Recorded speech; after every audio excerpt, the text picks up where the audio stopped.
Right now, there are 6 people living in space, and there's a ruby-red electric sports car that's in a heliocentric orbit somewhere between the Earth and Mars. The same rocket that took that car into space is going to take us to Mars. We are going to be an interplanetary species within this century. Neuroscientists at UCLA have transferred memories between snails using injections of DNA fragments. This completely flips the card table on how we imagined memory worked, where it is stored in the body.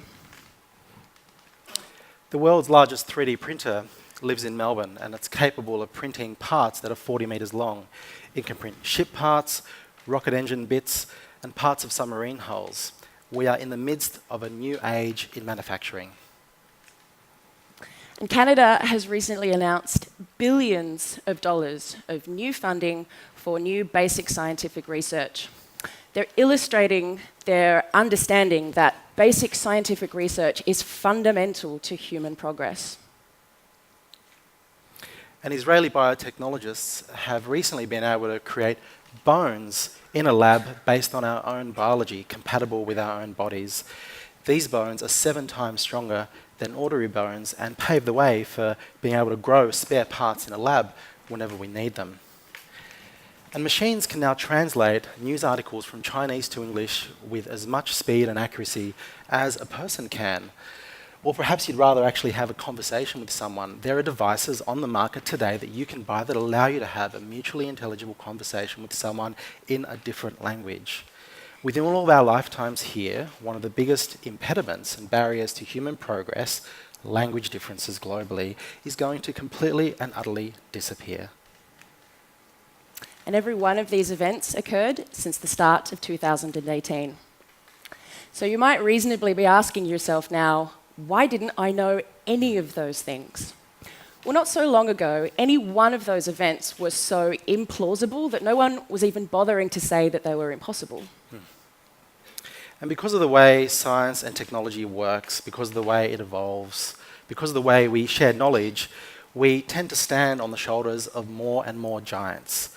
That's why the world is changing and evolving so rapidly. So I'm Shasta, I am the bug nerd. I'm an invertebrate ecologist and an entomologist. I really like insects. I am completing my PhD at the moment in Tasmania, or as I like to think of it, incredibly Western New Zealand, looking into how our alpine invertebrates might be impacted by changing climate regimes. But as a science communicator, I'm really passionate about showing everyone how the incredible diversity of insects is infiltrated and relevant to every part of the human condition. So they do impact food security, economic independence, medicine, forensics, and even the forefront of technological innovation. Insects are literally the droids that we've been looking for. Hi everyone, I'm Stephen. I was told that I would get credit on stage by telling everyone that I'm married to a New Zealander who's from New Plymouth. I've done a few things over the last 20 years. I've been a scientist, I've been an artist. I did a PhD in physics where I designed optical fibres using artificial intelligence, the same sorts of fibres that carry your Twitter traffic from Auckland to LA and back. I love tinkering with code and electronics, and I love, making furniture and working with my hands. I find that very meditative. The thing I've been focusing on over the last 10 years really though is how does digital technology and other technologies impact the process of research and discovery? How does it help it? How does it hinder it? And I've really enjoyed the conference so far in the last 2 days because all of the themes that I keep on hearing about the need to become digital, about the need to streamline and automate, about the need to be more data intensive, these are all themes that we see in research, whether it be in universities or industry. All of the themes are common, it's just a different agenda and a different industry and a different topic that we're applying those technologies to ultimately. Yeah. And we represent Future Crunch. We're a nerd collective based in Melbourne, and we aim to foster intelligent, optimistic thinking for the future. We want to show people what is at the forefront of science and technology, what that says about and means for human progress. And we hail from lots of different disciplines: artists, statisticians, town planners, and economists, and we really all have one thing in common, and that is that we really fucking like love science. science. Shasta is the one with the colourful language.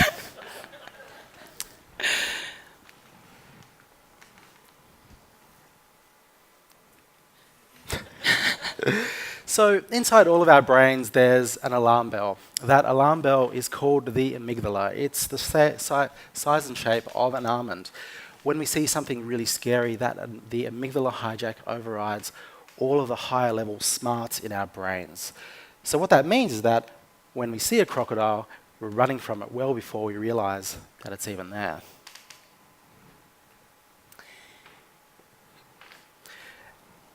And we also have what's known as a negativity bias. It's a psychological phenomenon by which we see that negative experiences go straight into long-term memory. But whereas positive experiences actually take a much, much longer time to settle into the brain. Our brains are basically like Velcro for bad news, but like Teflon for the good stuff. It just doesn't stick as well. Yeah.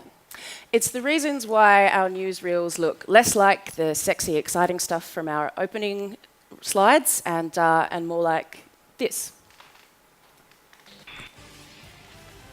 President Trump ordering strikes on Syria. American, British, and French warships. Retaliation for the alleged chemical weapons attack 6 days ago. 65 million, the number of people now fleeing hunger, poverty, climate change, and the war. foreshore, fighting each other and bashing and robbing beachgoers. Witnesses say there were at least two. The group of young women. Florida this morning. School shootings, unfortunately, are all too familiar, as we've been talking about this morning.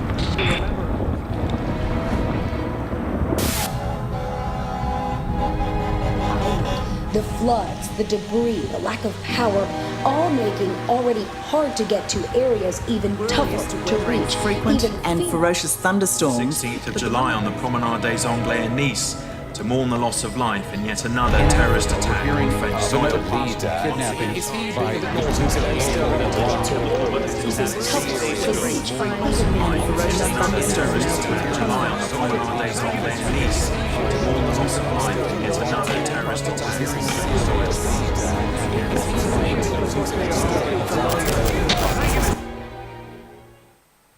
You've probably already forgotten about the cherry red convertible flying through space, haven't you? In 2013, a study by the University of Michigan found that bad news, that stuff right there, has the same physiological impact on you as that crocodile. Raises your heart rate, makes your palms sweat. Some of you might be aware of that right now. A follow-up study in 2015, however, also showed that when shown good news and bad news headlines, people invest 30% more of their own time reading the bad news. And the media knows that. They know that as a species, we are wired to detect and respond to these negative stimuli. And so they fill our vision with it. It just makes economic sense. On top of that now, with so much media available in so many different ways, your attention is now a currency in the media attention economy. And to make matters even more complex, there's other things that we need to consider. There's the confirmation bias, the availability heuristic, and the backfire effect, all just part of our nature of being human. All these things result in a couple of behaviours. It means that we tend to seek out information that confirms our existing opinions.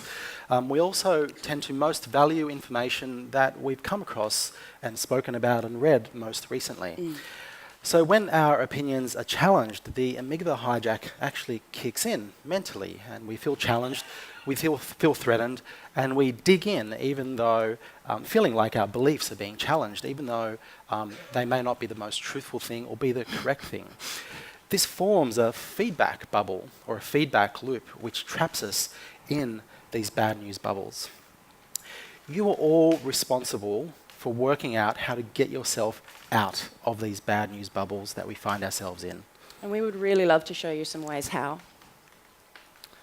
So Franklin Roosevelt noted that the mark of our progress is not whether we add to the abundance of those who have enough, but providing enough for those who have too little.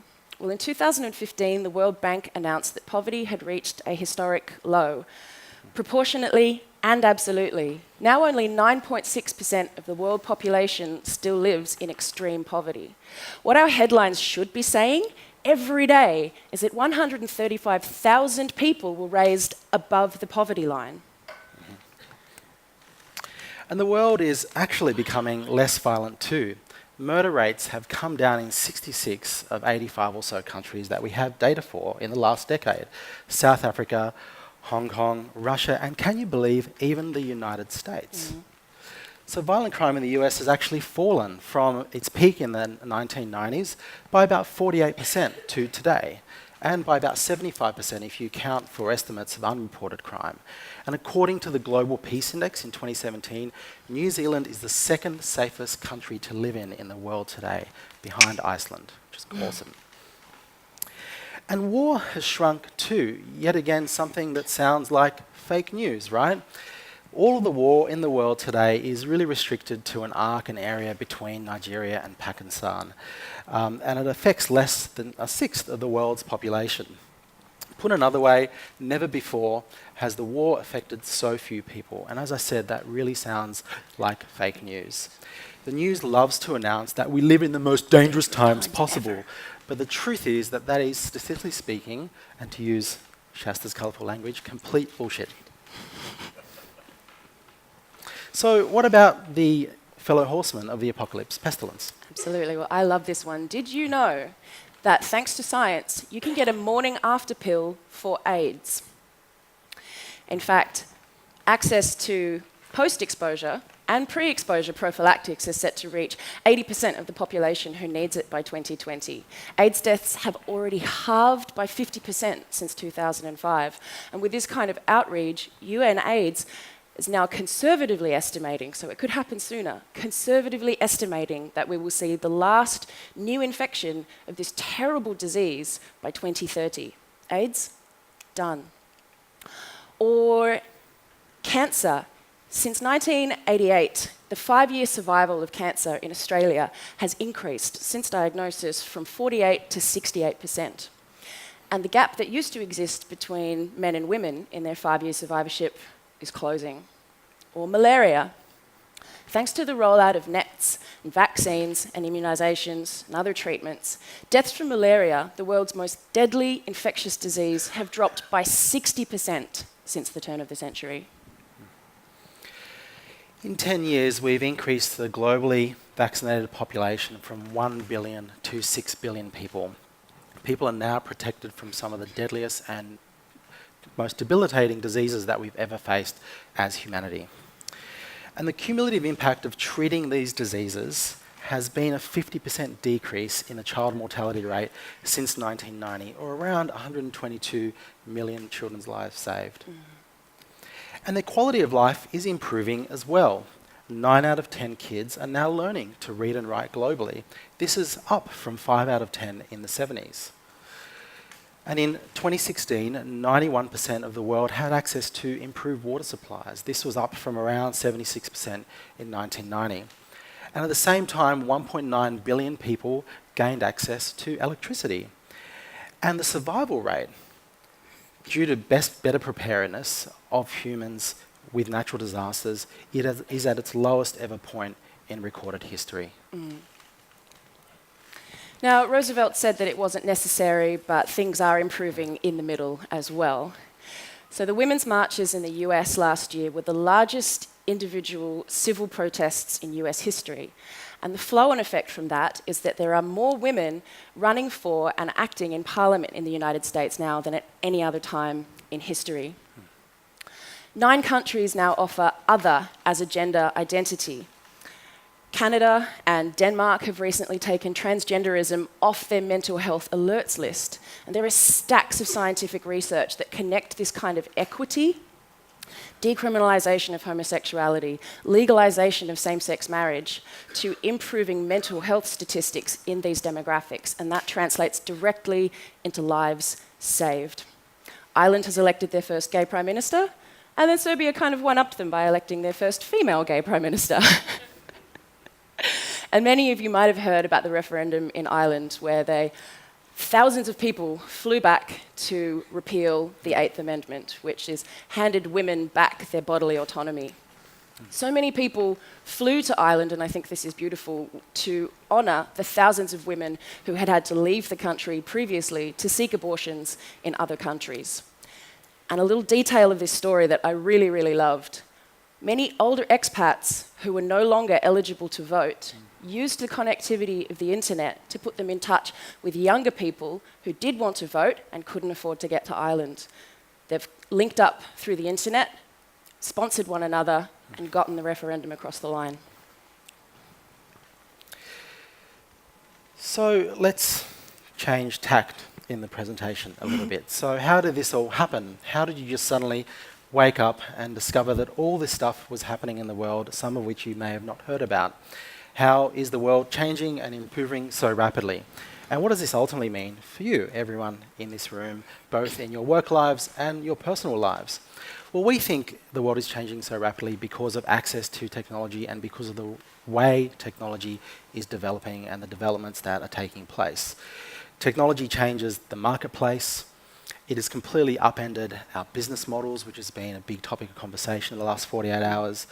It changes the way we engage with our customers, and it also changes the expectations of customers and clients on us. You see, technology has a fixed linear trajectory in terms of discovery and development, but not in its distribution.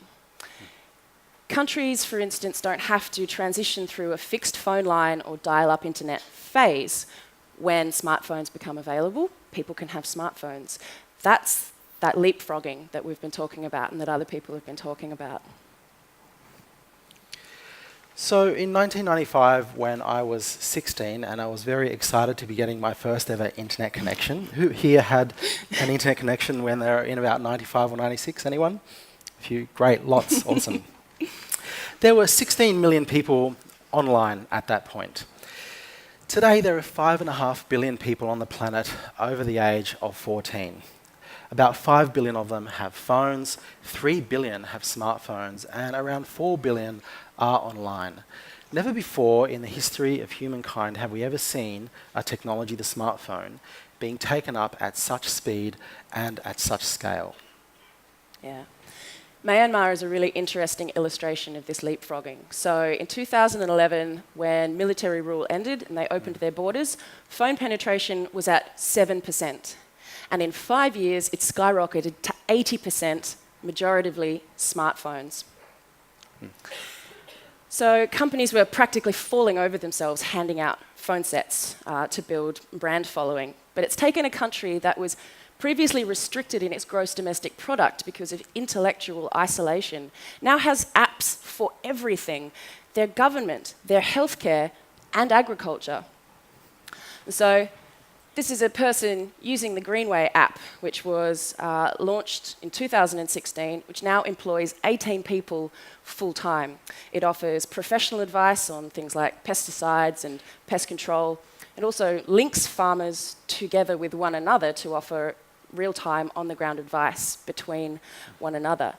It has taken a situation where people were previously having to leave the country and eke out an existence elsewhere because Myanmar was so isolated, to now where people can stay and prosper. So if this connectivity doesn't sound relevant, then consider this. Since 2011, 700 million people globally have gained access to finance.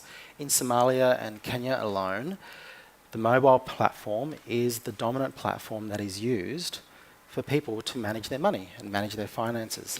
And if that still doesn't sound relevant, here's a statistic that we heard about yesterday.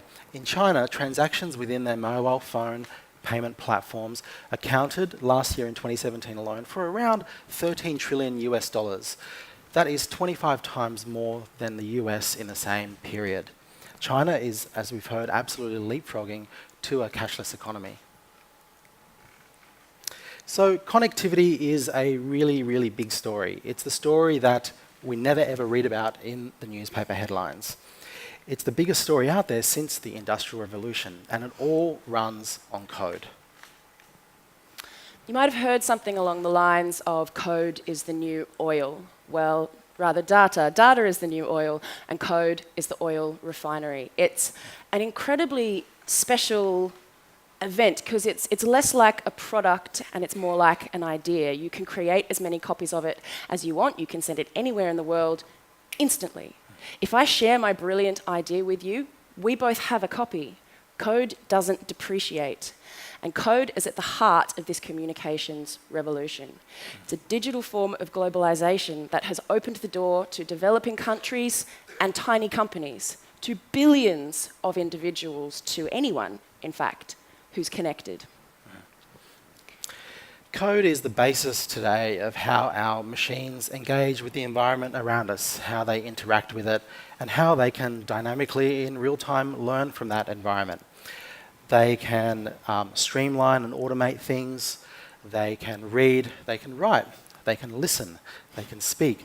And most importantly, they can analyze and forecast in ways that once upon a time we never dreamt was possible. Somehow we've managed to evolve from apes into humans, and we can now build machines and design code that allows us to predict the future based on the events of the past. We're in the midst and at the forefront, at the beginning of an artificial intelligence explosion. Artificial intelligence explosion. Cue robot apocalypse. So in Delhi, in India, the police force got their hands on artificial intelligence facial recognition technology for the first time, and you know what happened? They uploaded a database of 7,000 photographs of 7,000 missing children. And with this new AI arsenal, they were able to return to the city's orphanages and in 4 days locate 2,390 children. That's 2,390 children who were reunited with their families. It's a bad news story that we love to make sound dangerous and Orwellian and invasive, but on the ground, it has unequivocally been used for good. And it doesn't just work on faces. A face is just a sort of a complex set of pieces of information put together in a recognizable pattern, and our world is full of those. In medicine, for instance, that face is a brain scan. It's the brain scan of your child, where code can detect 18 months sooner than a doctor whether your baby is likely to have autism. It's a difference in your life between 6 months and 2 years of age. Similar algorithms can also detect Alzheimer's 9 years before a doctor, or invisible tumours on X-rays. And that is amazing. And of course, AI and machine learning and cognitive computing, as it's called, is not just limited to facial recognition or to medical applications. It goes beyond that. Google has applied AI to its lifeblood, to its data centers, where they operate and run all of their infrastructure. They've managed to increase efficiencies by 15%, decrease costs by 40%. A single piece of cognitive code development has saved them, over the years, hundreds of millions of dollars in their operations. And here's the great news for you. It's not just about those areas. It also applies to finance. AI is already saving JP Morgan 360,000 hours a year of legal time, saving people from doing more mundane tasks like reviewing documents and making the outcomes of that work much more accurate as a byproduct as well. And at Goldman Sachs, they built an automated system that allows them to just automate about half the steps before they do or deliver a big IPO. That work used to be done by highly paid analysts. Now it's done by automated code. So you're all thinking, what about jobs? And it has been a topic that has come up. I call it the automation apocalypse, right? And your feeling right now is not dissimilar to the feeling that Queen Elizabeth had around 500 years ago, when a guy named William Lee built a contraption that could knit, right? It's the first time that we had an automated instrument, an automated machine that could knit. Now, what did that give us? Well, it gave us amazing clothes that we all had access to. But going back to Goldman Sachs, the really interesting part is this, is that there hasn't been a reduction in headcount. It just means that people, humans, ultimately find better, more interesting things to do with their time. They spend more time crafting strategy and more time dealing with clients, focusing on that peoply stuff that we really value in this and other sectors. We're looking down the barrel of a once-in-a-generation opportunity. There is over $1 trillion exposed to disruption by AI worldwide in the financial services industry, and that is up for grabs. In the front office, this could be things like creating intelligent software that can hold conversations with your clients or with your support staff. In the middle office, it looks like better oversight or risk management. And AI and code is ideal for new products. It can comb through your records and spot those hidden patterns. It can help you select investments that are based on alternative types of data, calculate more accurate credit risk, or even automatically assess claims using machine vision, thinking of images of cracked windscreens or storm damage. Either way, all of these innovations rely on machines combined with one magical ingredient, and that is our human judgment. So that's the secret, human judgment. Curtis Langlotz is one of the world's top radiologists, and when he was asked about what impact artificial intelligence would have on jobs, he said this, that artificial intelligence will not replace radiologists. It's those radiologists that use AI will replace those that do not. And the same applies to finance. We all have to get it into our heads that it's not humans versus the machines. It's humans and the machines. AI has the ability to move us beyond traditional models. There are lots of companies, smaller, nimbler outfits coming up that are investing, using AI, being able to deliver returns at a fraction of the cost of more traditional big players.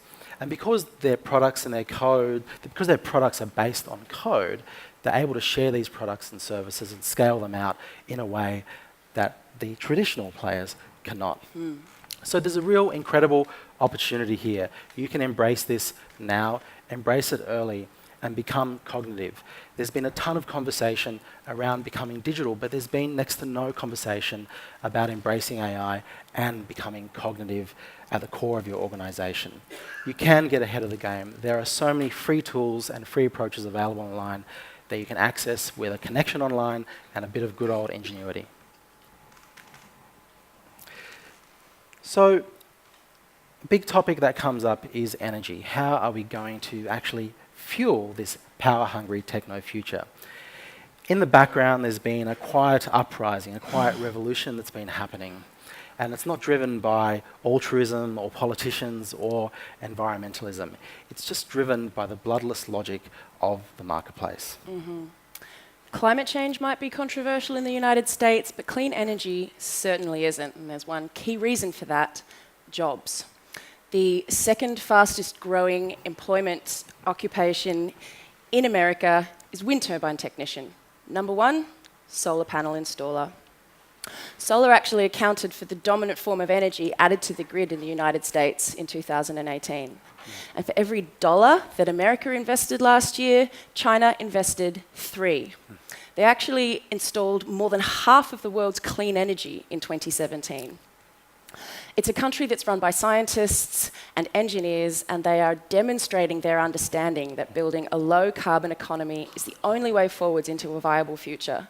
And whomever gets there first is going to put themselves at the forefront of our next industrial revolution. So we're already well past the point where investments into new renewables have surpassed those in fossil fuels. Global spending on clean energy is now almost double that in dirty energy, and that's only set to get better, not worse.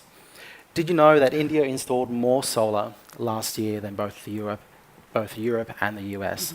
And Saudi Arabia, one of the largest exporters of oil and producers of oil in the world, is going to build a solar array so big that by 2030 it's going to be able to power their entire country. As the former Minister for Oil in Saudi Arabia said, the Stone Age did not end for lack of oil. The oil age will end long before the world runs out of oil. And our environmental efforts aren't limited just to energy. This is Versova Beach in Mumbai, and it was the site of the single longest sustained beach cleanup in human history. 87 weeks. Over 87 weeks, thousands of residents converged on this area to clean up the 5 million kilograms of trash that was piled 4 meters deep on this beach. They transformed it from this into this. Speaking of plastic cleanups, this is Boyan Slat. He's a Dutch teenager and he invented the ocean cleanup system, which hopefully you have heard about. It's set to be deployed and it's now forecast to decrease the ocean garbage patch by 50% over the next 5 years. Which brings me to these guys, fancy trainers, check. 3D printed fancy trainers, check. Fancy trainers that are 3D printed out of recycled, recaptured ocean waste plastic. Priceless. However, you will have to buy soon while stocks last. 1 million pairs were sold last year, but they won't last forever because we're going to run out of ocean plastics. And one of the reasons is that India has now announced that it's going to ban all single-use plastics in the country by 2020, over the next 4 years, or by 2022, over the next 4 years. In China, 60,000 troops have been deployed to plant a forest a quarter of the size of New Zealand by the end of this year. They're taking a leaf from the hippies, making trees, not war. It's a great picture, isn't it? Very striking. And they've also broken ground for the world's first breathing city, where this city will have 40,000 trees and over 1 million plants, meaning that that town, that city, can just replenish its own carbon emissions. Brazil has banned all new developments on the Amazon, and Chile has increased its marine protected areas from 4 to 48%. All the news you don't hear about. And in 2016, the world passed its strongest global controls on the trade of illegal animals, with 137 countries as signatories. China has now enacted a blanket ban on the domestic trade of ivory as well. And it's thanks to efforts like these that have seen species like the snow leopard, the mountain gorilla, and the panda, populations are increasing naturally in the wild. And other good news, the grizzly bear in Yellowstone National Park, the peregrine falcon, the West Indian manatee, and the humpback whale, these species have all come off the endangered species list. So, we're not saying that the world is an absolutely perfect place. Many things remain out of balance, unfairly distributed, unjust, and imperfect.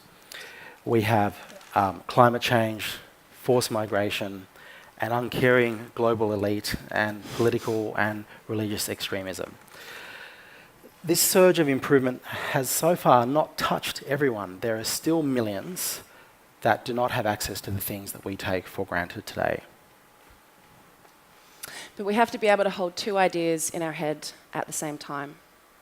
The world is better than you think, and the world is not yet good enough.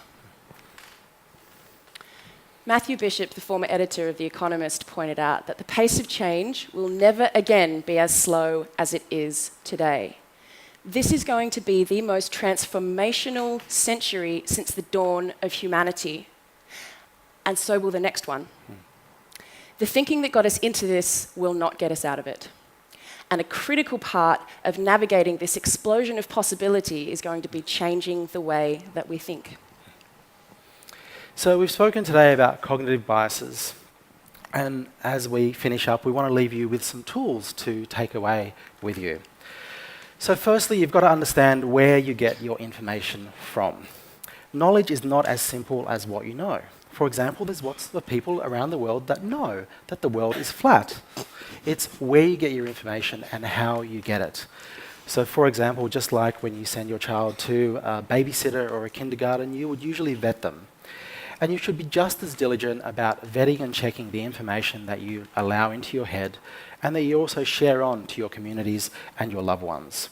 Like you, we get our news and our data from the screens in our pockets, from the screens in our living rooms. But we often vet the sources of that information using tools like this online, and there's many others available as well. You really have to now, in today's age, relearn what untrustworthy information actually looks like. Secondly, you have the power to retune your filter bubble. If you change what you look at, you will change what you see. You are responsible for what you are influenced by. If you start following items describing social progress and technological advancement, then your social media algorithm is going to come right along with you. You drive that. You also have the opportunity to re-hijack your brain.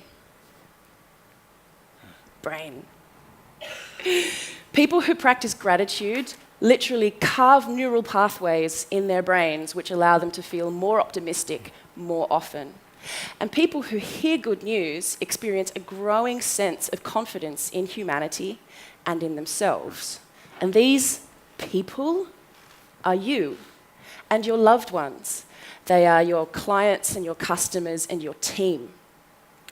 Beginning to share a belief in the future is an explosive force in business. Imagine what is possible when you not only harness the opportunities that technology brings, but as well as the belief that change and action are possible. So we've said this is going to be the most transformational century since the dawn of humanity, and you're all going to have to hang on really tight because we are seriously in for the ride of our lives over the next few decades and beyond. And as Future Crunch, we'd love to be your tour guides for this next economy. We'd love for you to sign up to the Future Crunch newsletter. You can just do by going to this website. I know that a few people in the room are already on the newsletter. It's free, and we vet and collate a bunch of science, technology, social progress, and other news stories from a whole range of different industries into a newsletter every 2 weeks. You can make your day better by reading it and someone else's day better by passing it on to them. So I hope that we've managed to help you redraw the boundaries of what's possible in the world today and what's really, really happening. The realm of change is always much, much bigger than we think, and it's much, much bigger than what you read in the newspaper headlines every day. And the rate of change, remember, will never again be as slow as it is today. Thanks, everyone. Thank you very much.